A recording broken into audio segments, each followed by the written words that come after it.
you hear me? Okay. I'm Anthony, by the way. Michael, hi. Just so you know, people get confused. Just a quick thanks for having us. It's a great pleasure to be here. And we don't talk often, so we sometimes get a bit nervous in the beginning, but we'll get through that. And just a thanks to the CreativeMornings team and everybody here. First things first, a quick survey. And it's honesty today, so you've got to be honest. Who really prefers dark chocolate over milk chocolate? Okay, got a few hands up. So honestly, who prefers milk chocolate? Got some people? That's cool, it's cool. Milk chocolate, huh? Okay, I know you guys. Okay, so our job today and with chocolate is to bring you guys who, we're the milk chocolate lovers, bring you guys to the dark side. So we're going to start by eating some chocolate. I mean, unless you don't want to, it's up to you guys.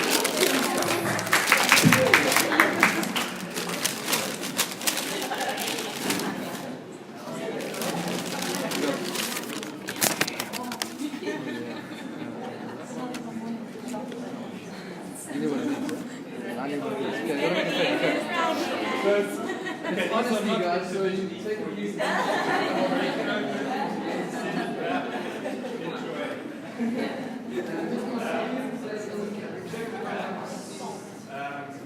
Everyone's different.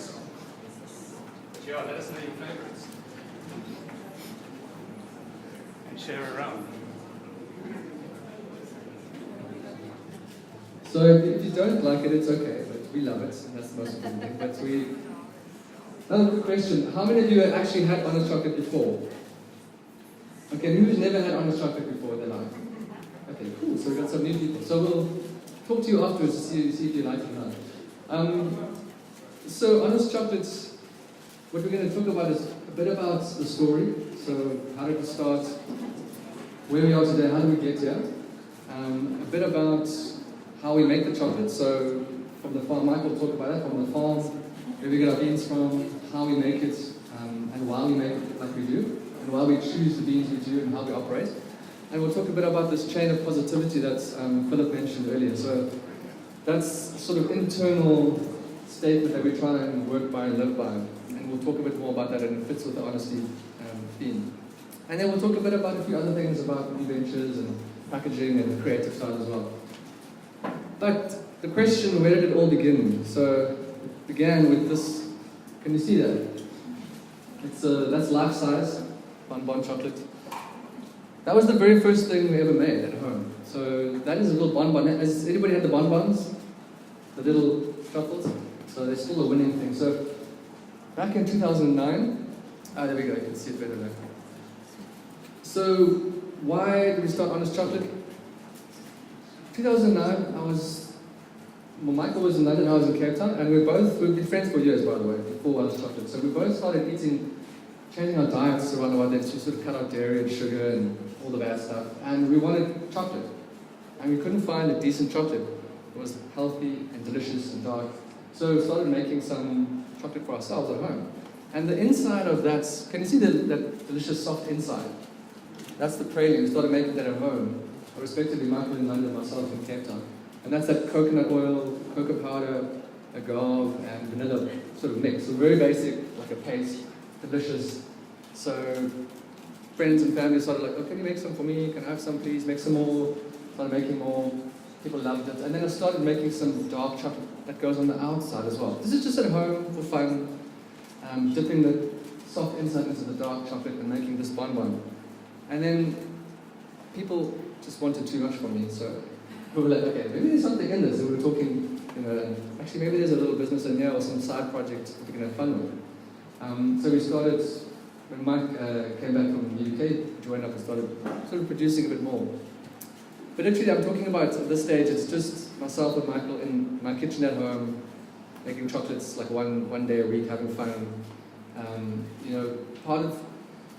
It's weird, the name Honest, people ask us, why did you call it Honest Chocolate? And we always talk about what we do, how we do it, where we get the beans, the ethical part, the old school methods, being transparent, which is all part of it. But it was weird, like during this talk this week, I was thinking like a bit more about the name, and some weird reason that after 8 years, it sort of had another reason came to me. It's because at that time, both of us were doing jobs that we didn't really want to do. And we sort of branched into something more creative and a different role for us, which was being honest to what we wanted to do. And that's actually a really important underlying feature of this whole name, the whole company for us. But it's quite a personal thing, because it only made me realize, like, that's actually part of this name. It's like, we realized it's just, I guess you grow up thinking you have to do this or do that, and you start a career, and then when you get a bit older, you're like, I don't actually want to do this. This is not me anymore. I want to be creative. You know, I didn't think I could be. And then through a process, we started this and tried to do a whole lot of other things as well. But this was never intended to be a business. It was just a creative outlet that became something more, which is also quite encouraging just to think about it like that. But that's sort of the personal backstory. And then here's a funny picture. So that's me. Sorry, it's a bad quality picture. It was an old days. That's 2009. In the kitchen, Mike took that photo. We were just, I think I'm blow drying my face. Yeah. Basically, that's us making the chocolate in the early days. We had a blow dry. We still got that blow dry, actually. Don't use it anymore. Making little pralines in the kitchen, and that's where we started. So, literally, we would wake up at 3 or 4 in the morning, I think. Michael lived up the road from me, and then, if it was cold, because you need cool conditions to make chocolate, I would go into the kitchen, and if I needed a jersey, I'd be like, come on, it's cool enough, we can make chocolate, let's go. So then Michael would come down at 4 in the morning, we would just make chocolate, dip bonbons for the market, for the biscuit mill, and then go to sleep. And then we'd just literally sell them at the biscuit mill 2009-10, and that's what we were doing for fun. And we both had freelance jobs at the time, so we didn't really think, okay, well, it's a business, but it was just for fun. But of course, we were kind of dreaming in the back that maybe this could be something. And then from there, a few shops came sort of calling saying, hey, do you sell this? We wholesale. At that stage, we were still, I think we moved to your house. My moved between houses. Yeah. And then, yeah, we had to go there, and we found a little studio of friends, actually graphic design studio, that had extra room in Rwanda. So it was about 3 by 3 meters, so we took that little room, made chocolate, and there we supplied wellness warehouse from there and a few other small little shops, still part-time, still making money through other things. And that's the first time we employed someone part-time just to wrap the boxes. And she was working 1 day a week, so we hired her for 1 or 2 days a week, just to wrap boxes. And now she is our kitchen manager, manages a team of 5 people. So incredible. We'll talk more about that later. I mean, you saw the picture here. This is our amazing team at Woodstock. So we've got Zianda, Anele, myself, Tumi, Michael, and Siva. And Siva on the far right is now the kitchen manager who manages the team. So it's an amazing story. Yeah, so from just to wrap that up briefly, from that little 3 by 3 room, we went to the Whale Street premises. Everybody been to the Honest Chocolate Cafe, or the gin bar. If you walk through the cafe and went to the gym bar, that's fine. After hours, like, we ask people, have you been to the chocolate cafe? No, but I've been to the gym bar. I've been to both. So a little place became available. A friend of a friend bought a building there on Whale Street and said, hey, don't you want to open a chocolate shop and a kitchen? And we're like, okay, why not? Let's do it. And back then there was nothing really around that area in terms of restaurants and stuff. So it was, and Union was there. So it was really quite cool, interesting. It was a new kind of growing part of town. And then from there we outgrew that space. We were making chocolate here, and then we had our laptops on the bar fridge, and chocolate everywhere. And we had a team of, actually all this team started there as well. And we grew to this except for Zianda, she came later, but we had 5 people working in this 4x4 space. So we moved to the Woodstock space, in the Woodstock Exchange, which is a lot bigger, but we're actually outgrowing that now. And then we opened the cafe. So when we moved, we kept the shop in Whale Street, and then next door the space became available. And again, the landlord said, do you want to do anything? And we were like, we always wanted to open a chocolate cafe, whatever that means, we really know. It's like a cool idea, so let's do it. And then we opened the cafe, and it's been really, really cool for us. It's been an amazing space. People love it, and it's just a place you can go and chill and have chocolate, which I mean, it's what we really want. And then after that, I'll talk a bit more about the rest, a few more ventures. But that's, in a nutshell, a very quick story, and a lot of ups and downs along the way, which we'll touch on. But that's really how we got here today on this one. So I'm going to hand over to Michael to talk about the way we work and why we make the chocolate like we do. Can you try that? Hello. Oh, yeah. Oh, yes. Just to add one thing, I think one thing to add on to what Ant was saying was we were never prepared for taking these like steps. So when we first moved into our first shop, we were kind of offered the space. It wasn't like we were ready to do anything. It was just like, here's this space, do you want to take it? And we were like, oh shit. we have no idea what we're doing here, but let's just do it. And kind of the same thing with the cafe as well. We didn't have the money, we didn't have, so it was all built by us. We kind of made our own furniture, and Gumtree was very helpful. But it was never really a plan. So we're in a situation now where we used to use, okay, there we go. So cocoa only grows within 20 degrees of the equator. So you can't grow cocoa in South Africa. As much as we'd love to have South African grown cocoa, you can't do it.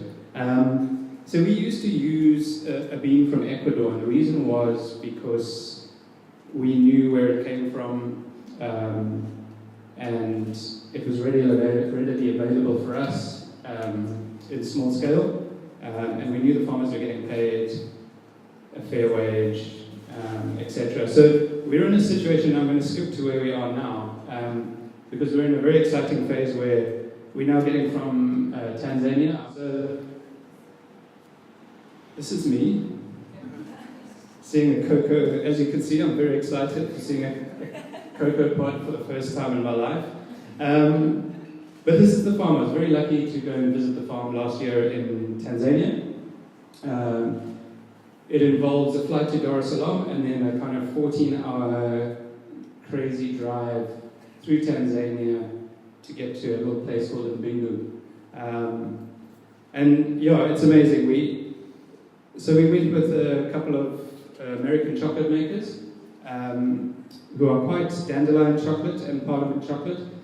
Dandelion are an amazing company based in San Francisco, and yeah, we've learned a lot from them.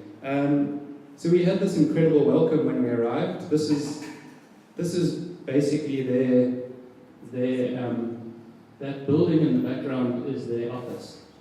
So yeah, it's incredibly rural, but amazing. And what these guys do is, what normally happens in cocoa production is the farmers, and you'll see some trees now, but the farmers would pick the fruit, scoop the beans out, leave them on the floor to naturally ferment, dry them out, and then sell them to a big corporate. And you can imagine if you go into the shop and you buy a slab of chocolate for, I don't even know how much a cheap slab of chocolate is, 10 Rand or something. But if you had to take that all the way back to the farmer, I don't know, I have no idea how much money is going to go back to the farmer. But if you're paying 10 Rand for a bar of chocolate, you take the packaging off, you take everything off, who knows what the farmer's getting. So that's a big thing for us, is we really want to know where the chocolate's coming from, the cocoa beans.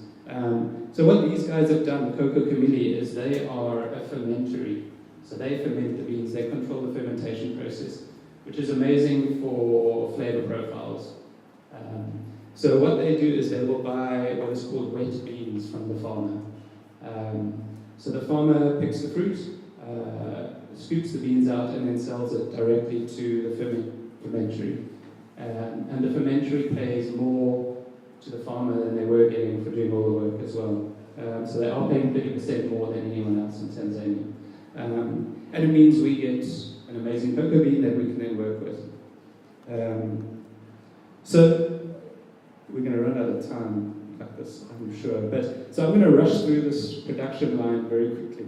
So what happens is, have we even got those two there? Okay, so is there one of the tree here? No. Oh, that was the tree. Okay, so it gets picked, much like I'm doing here. That then gets scooped out. The wet beans, this picture on the left is the fermentation box. So you kind of imagine this like high-end fermentary. It's not. It's like a wooden crate with cocoa beans thrown in. So what happens is the fruit of the bean falls away, and that helps the fermentation process. And then they get swapped out to each box, and it generally ferments for about a week. So they sit in these boxes, get swapped out, but the whole process lasts about a week. They then come out, they get sun-dried, so they get laid out in the sun to dry for a couple days. And then the picture on the right-hand side is just them getting sorted. So they get very basically sorted and then sent to us. So when the cocoa bean arrives at our facility in Woodstock, it comes in big stacks, and it's been sorted, but we still need to do some sorting, just in case there's a lot of dust, in case there's stones, whatever. So I guess the first process is tree to sun-dried bean, and that all gets done in Tanzania. We then make the chocolate from bean to bar. So I don't know how many of you have heard the term bean to bar? Not many. Cool. I'm guessing in a few years' time you're going to know this term. Because, it's the exciting part of what's happening in chocolate in the world, and in the States it's happening a lot. Gone are the days of the big brands controlling the whole process. There's a lot of small, much like is happening in the craft beer scene here, there's a lot of small chocolate makers coming up, which is great to see. And it's very community-based as well. There's no competition. Everyone's helping each other, which is amazing. So we're getting a lot of help from even guys in America. We'll phone them and say, hey, listen, how do you do this? What's going on? And they'll help us out. It's amazing. So Ant is sorting beans here in this picture. Once the beans are sorted, they go into, so this is our roaster. This used to be a rotisserie oven. So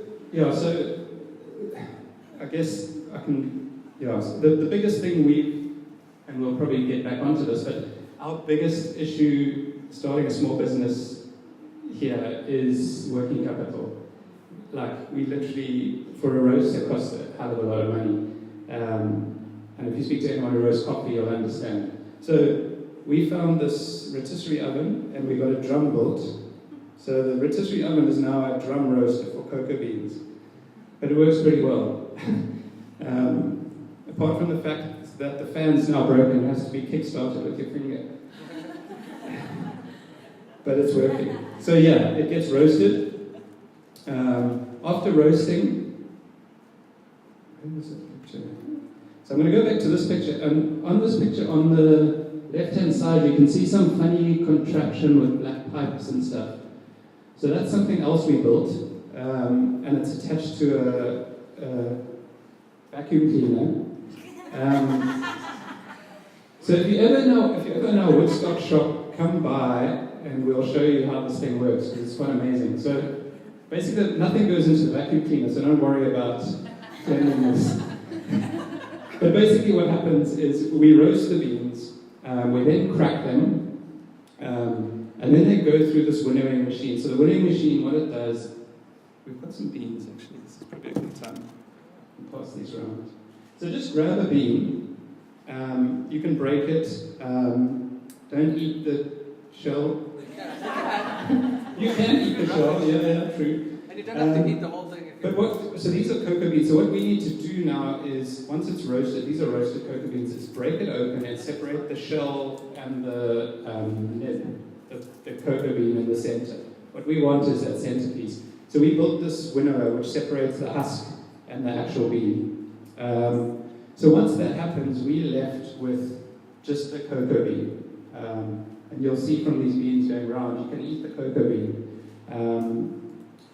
A lot of people, 70% chocolate. Who doesn't understand what 70% chocolate is? Or maybe I should say, who does understand what 70% chocolate is? So the percentage of chocolate just means how much of the cocoa bean is in the chocolate. So if you see dark chocolate on packaging, don't kind of ignore it. Look on the back and see what percentage of cocoa bean is in the chocolate, because that's the main indicator. So if you had to take this nib, it's called a nib, the cocoa bean, bits of cocoa bean. If you had to take that and just grind it up, that's 100% chocolate, because there's no sugar. If you added 30% chocolate, it's it's a 70%. If you add a 30% sugar, it's a 70% chocolate. So it's just the amount of cocoa bean in the slab. So yeah, we've then got our little nibs, the broken up cocoa beans, but we need to grind them to a particle size that when you put it in your mouth, it's not going to be rough. Cocoa beans themselves are around 50% cocoa butter. So if you take that little cocoa nib and you grind it up with a stone or whatever, eventually it's going to form a paste because half of that bean is cocoa butter. So what we did is we got these machines from India. They used to grind, to mill flour and stuff. But they work amazingly to grind cocoa beans. So we literally put the cocoa bean in there with however much either cane sugar or coconut blossom sugar we want. And we let that grind for up to 30, 25, 30, 35 hours, depending on the bean consistency, etc. So this beautiful picture here is once all the chocolate has been ground up and it's coming out. So chocolate's actually quite simple. And all the chocolate we're making at the moment is just a cocoa bean and the sweetener. So it's a very simple thing. Organic cocoa bean and then whatever you want to add to it. After that's done, if you had to take that and pour it into a mold, what's going to happen is it's not going to be smooth and shiny. If you go into a shop and you buy chocolate and it's got a white film on it, it means it's lost its temper. Seriously. So the tempering process is just changing the crystal structure so that you get that shininess and you get that snap in chocolate. And we do that all by hand. So this is Anele tempering chocolate on a cold granite slab. Tumi at the back doing something, wrapping I think.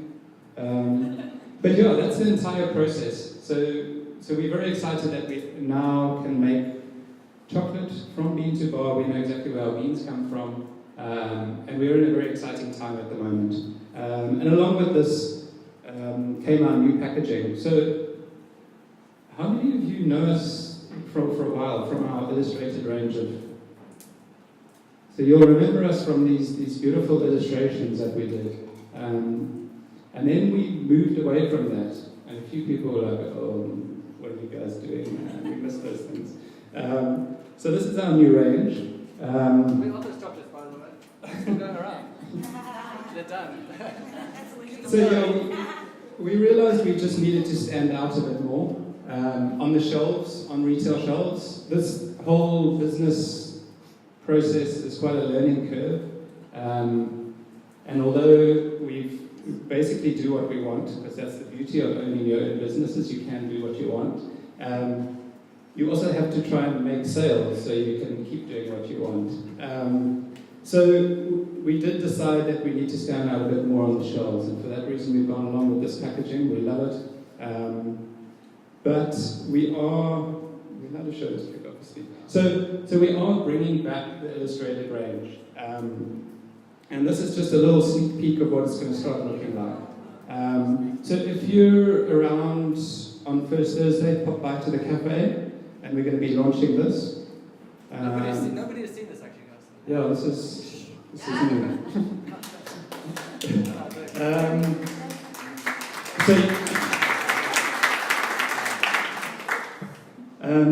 Thank you. So we're going to have almost these two ranges of chocolate, which is amazing. And these ones are going to be, I'm not going to tell you what the flavor is of these, but we're going to have more fun with the flavor, the design and the flavor of them. So more exciting, interesting flavors. And I'll just speak about the other range. If you go back to the retail range, so that, like Mark was saying, that's really for, as you grow, we really have to sell a lot of chocolate, because as you saw, it's a long process, it's quite expensive. So we need to move beyond the gift shops and the health shops and the delis. So now we're expanding into spas, pick and pays as well. And now ShopRite called the other day and they were like, hey guys, and we're like, oh, okay. Just do it. So we're going to do a few of those. So that's what this brand is really for, the person who's buys their dark chocolate every week, reaching for what they usually get and just sees that. And then, okay, that's clear, I get it, it's local, it's dark, I'm going to try that. And then hopefully, it's the next level of chocolate, it's a bit more flavor, a bit more depth. So that's the reasoning behind, like Mike says, this is the sort of retail style, as we call it. And then if we go to the next one, this is the one we can really have fun with. And we'll change the artist up every year, every 6 months. So that's still part of the creative side we can do all the time. Next one. And I just wanted to, this is a little phrase that we use. It was actually on one of our dark slabs. Don't be afraid of the dark. Obviously, dark chocolate. So, I mean, how are those guys, the people who like milk chocolate, are you okay? You're doing okay? Wasn't too bad. Survived, okay. Did you eat a bean? Did everybody eat a bean? Yeah. Oh, you're okay. Okay, good. It's a good experience. That's what we mean by don't be afraid of the dark. It's like, just try a 70%. Or, people say, oh, I don't like dark chocolate. Then we go back to the bonbon, that soft one. I said, yeah, that's fine. Just try this little guy. And they're like, oh, wow, it's actually really nice. I didn't know. And then it's a bit of a progression. We all ate, milk chocolate, 10 years ago. And then we went to a bit dark chocolate, and now we only eat dark chocolate. And it's a process.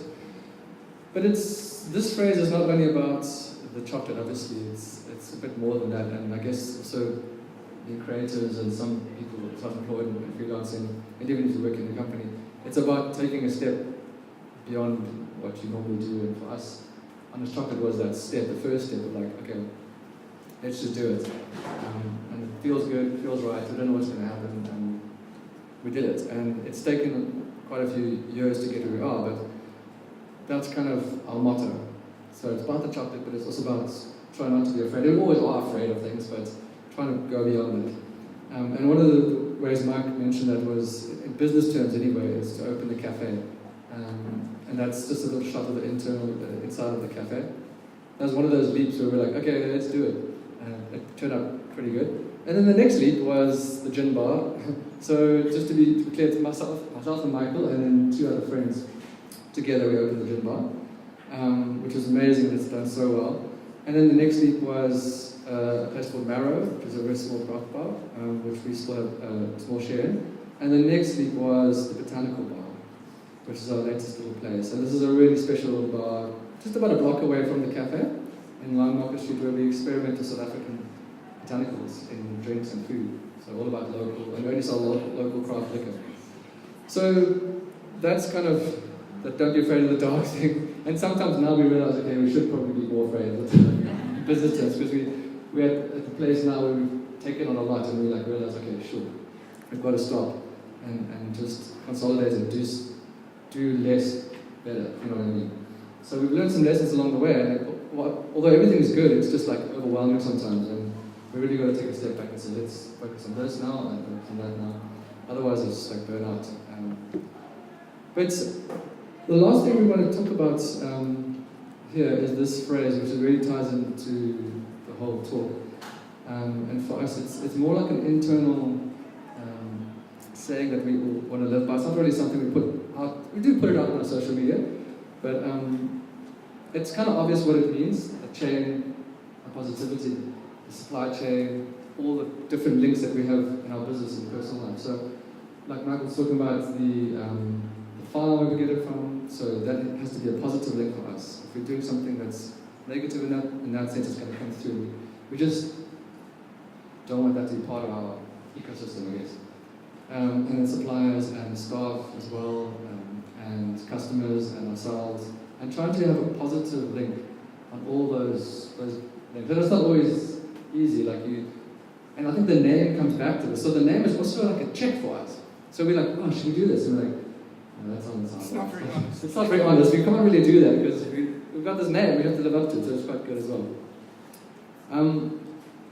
And so that's what we're trying to do more and more in what we do, how we do it, who we deal with, how we deal with people.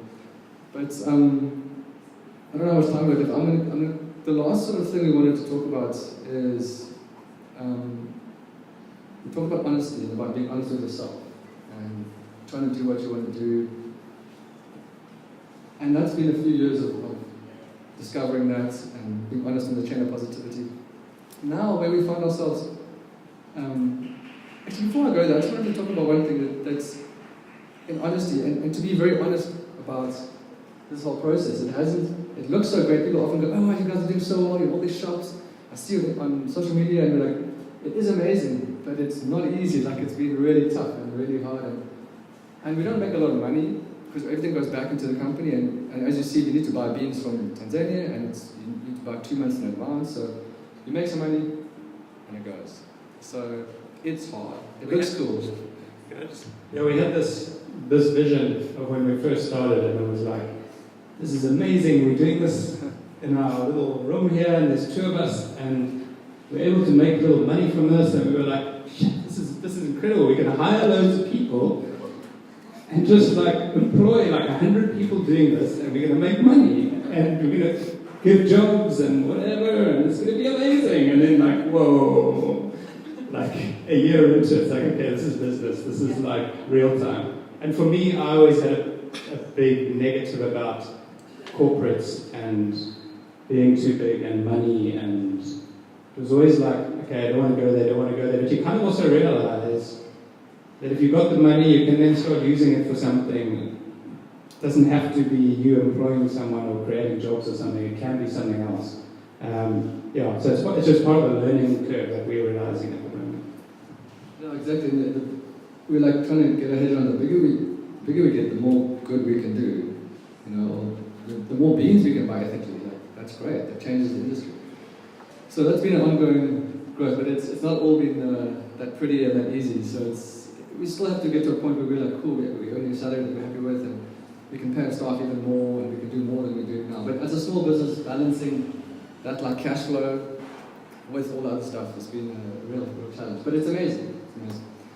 So the last thing I want to talk about is, in terms of honesty and being honest with ourselves, like we talked about, and for Michael and myself, now it's like, okay, all this stuff we're talking about, but if we're really honest with ourselves, who are we in this country right now?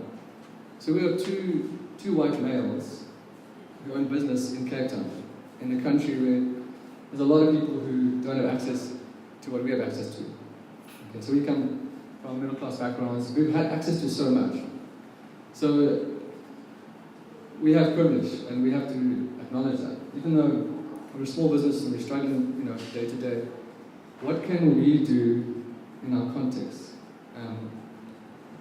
And we don't know yet, and we're struggling with this question because it's really important to us. We can't have a business and not be aware of where we are and what people don't have access to. So we have seen that in our sort of networks in Cape Town, it's still mostly white male business. Business is still mostly owned by white males, and that's a structural thing that's happening in Cape Town. We want to say, how can we include people not of that group into this network who actually don't maybe believe they can get in this network, or it's not possible through whatever financially or just knowing people. So we were like, well, how can we make a change in the country, a transformation, but not on the BEE, like boardroom level at the JSC, it's like on the ground, So we started with our staff. So it's quite we're two white males talking about this as well, so it's easy for us to talk about it, and it's easy to be condescending and paternalistic, so we're very aware of that. So we're just engaging our staff. I just want to go back to picture of our staff. So that's the first place we're starting is engaging with our staff and saying, what can honest chocolate be in your life and our lives together in the community? Who wants to own part of the business? Who wants to grow with the business? You don't have to, if you want to sell it, but just to include someone who might want to be part of owning a business that has never had that opportunity or thought that they could. And we don't want to sound condescending because it's just reality in our country. And we want to try and do some sort of transformation on the ground. I'm kind of repeating myself because it's so new to us, but this is something we're kind of dealing with. I don't know if you want to add. Yeah, I don't know. I guess it's as Ed says, it's a difficult situation where you're running a business, and everyone, I remember even a few years ago, someone mentioning to a friend, going like, wow, these guys are doing amazing, it's earning loads of money, and it's like, when you speak to anyone who's running a small bar, maybe that's different, but yeah, we're not earning any more money than we were like 10 years ago when I certainly but we've got this opportunity. It'll be very interesting to hear from you guys as well. It's like, what can we do? Like, it's very hard. We can't, it's very difficult without money. Yes, we're hiring someone, and someone can afford to live. Government can probably be a huge help, actually. I mean, when we talk of working capital, like, working capital would make our business so much better. And if there's training facilities and Sive, who Andrew was saying, has started with us 9 years, is it 9 years ago? 8 years ago, just wrapping slabs, no experience at all, and now she's kind of running our kitchen. And she's making mistakes, of course. We're still making mistakes. But where does she go from there? So we're also trying to install that thing of, listen, we don't want you in the company forever. We do want you in the company forever, but we don't expect you to be in the company forever. What do you want to do? So some way of saying, okay, cool, you're working with us, but what do you want to really do? And allowing that space to train for something else or study, or I think it's an important thing. It's the reason we left our jobs. Well, I had kind of left my job for another job, and then it's now chocolate. But yeah, it's something that we did, but we had the privilege of doing. And for most people in this country, it's not a privilege. Or maybe they don't have that privilege to do that. So just allowing for that, I think. It's allowing for people to be able to do what they want to do. But it's not easy, I guess. Yeah, I think that's the thing we just want to leave you guys with is honesty and being honest with yourself in your context. Who are you in the country, and just be aware of where you are and what maybe you can do. There's no pressure to do anything, but it's just, that's our basically our last measures, and that's where we are with our honesty journey. Well, thanks very much, guys.